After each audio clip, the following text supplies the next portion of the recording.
સર્વ અવતારી ઉપાસ્ય મૂર્તિ ઇષ્ટદેવ ભગવાન સ્વામિનારાયણ અક્ષરધામમાં મુક્ત સ્વરૂપે વિરાજમાન થઈને અખંડ મહારાજની સેવામાં જોડાયેલા શ્યામવલ્લભ સ્વામી સર્વે બ્રહ્મનિષ્ઠ સંતો વાલા પ્રેમી ભક્તજનો, શ્યામ સ્વામી વિશે કહીએ તો એક વ્યક્તિ મટીને સમષ્ટિ બન્યા છે. શ્યામ સ્વામીનું મૃત્યુ નથી થયું, પણ એક વ્યક્તિ હતા એ મટી અને લાખોના હૃદયમાં વિરાજમાન થયા તો વ્યક્તિ મટીને સમષ્ટિ થયા છે. લગભગ કોઈ એવો હરિભગત કે સંત નહીં હોય કે જેના મોબાઈલમાં એનો મોબાઈલ સેવ ન થયેલો હોય. અને બીજા નંબરે શ્યામ સ્વામી ધામમાં ગયા અને જે કોઈને સમાચાર મળ્યા કે શ્યામ સ્વામીનો ધામમાં ગયા અને ધ્રુસકો ન નીકળ્યો એવો કોઈ હરિભગત કે સાધુ પણ નહીં હોય. માટે કહું છું કે વ્યક્તિ મટી અને સમષ્ટિ થયા છે. આમ તો મુક્તાનંદ સ્વામીની પરંપરાના એ સંત, આપણે આ નંદ સંતોની પરંપરા હોય એમ મુક્તાનંદ સ્વામીની પરંપરાના સંત. મુક્તાનંદ સ્વામી માટે એક શબ્દ કહેવાનો મહારાજ પોતે બોલ્યા, ચડતો ને ચડતો રંગ, એવું વચનામૃતમાં મહારાજ બોલ્યા છે. અને એ જ પરંપરાના સંતે મુક્તાનંદ સ્વામીના એક ગુરુનો શબ્દ સાર્થક કર્યો કે કોઈ પણ જ્યારથી જોયા છે તે દિવસથી એનો સેવામાં, ભજનમાં, ભક્તિમાં ચડતો ને ચડતો રંગ, જીવનભર કાયમ માટે 100 જન્મંગલના પાઠ કર્યા એણે. આપણને લાગે આખો જે સેવા કરતાં એના પાઠ ચાલુ જ હોય છે. અને એના દિલ સામું જોતા એના દિલમાં અખંડ મુમુક્ષુતા બહુ હતી. નાનપણથી મુમુક્ષુ આત્મા હતો અને એની સેવા મુમુક્ષુતામાંથી નીકળતી, એની વાતમાં મુમુક્ષુતા, ભજન ભક્તિમાં મુમુક્ષુતા નીકળતી. એમ મુક્તાનંદ સ્વામીનો શબ્દ એણે સાર્થક એ કર્યો ગુરુનો કે જાળવ્યું જોબન હરિસારણ પ્રેમે પાતળીએ પીધું.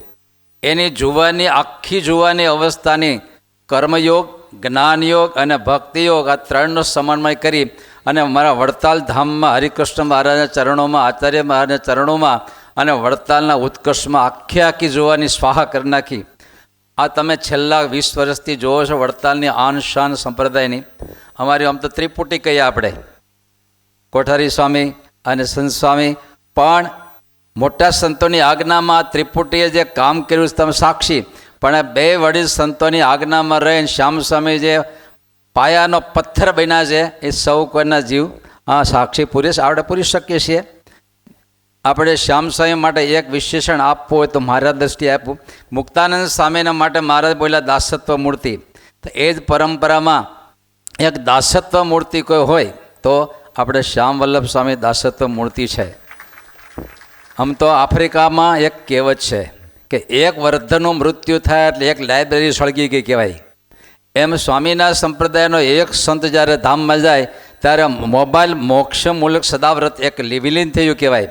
હાલતા ચાલતા અનંતના મોક્ષ કરનાર એક સંત ધામમાં ગયા એટલે મોક્ષ મૂલક એક સદાવ્રત નીલ થયું. વાલા ભક્તજનો, છેલ્લે ધામમાં જતી પહેલાં 2 દિવસ મારે 4 વસ્તુનું સાક્ષી થવાનું તક મળી.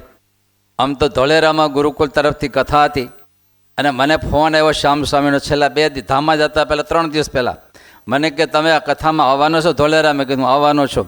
તો કે હું વડતાલથી આવું જ છું. તો અને વડતાલથી આવ્યા એ અને ત્યાં જે ધોલેરાનો આપણે દ્વિશતાબ્દી મહોત્સવ આવવાનો છે, મદન મોહનજી મહારાજ 2 કલાક જમીન ઉપર અમે ફેર્યા હારે પ્લાનિંગ, ક્યાં પ્રદર્શન કરવાનું, ક્યાં કરવાના. પછી થોડી અડધો કલાક ચર્ચામાં બેઠા.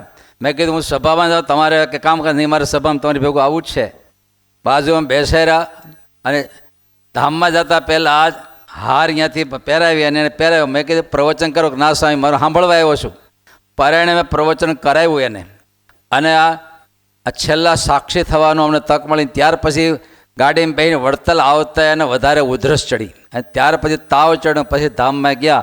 આ છેલ્લે સાક્ષી થવાની તક અમને મળી. ત્યારે આજે એ શબ્દો યાદ આવે છે, એનું પ્લાનિંગ આજે યાદ આવે છે. ઘણીવાર એની યારે બેસવાનું તો એના દિલની જે ભક્તિ હતી, એના દિલનો જે ભાવ હતો એ અલૌકિક ને અલૌકિક હતું. ત્યારે ફરીવાર આવા શ્યામ સ્વામીના ચરણોમાં અમારા ગુરુવર્ય દેવકૃષ્ણદાસજી સ્વામી, અમારા મોહન સ્વામી, દેવપ્રસાદ સ્વામી, સમસ્ત રાજકોટ ગુરુકુળ સંસ્થાન વતી પૂજ્ય સ્વામીના ચરણોમાં ભાવાંજલિ અર્પણ કરીએ છીએ.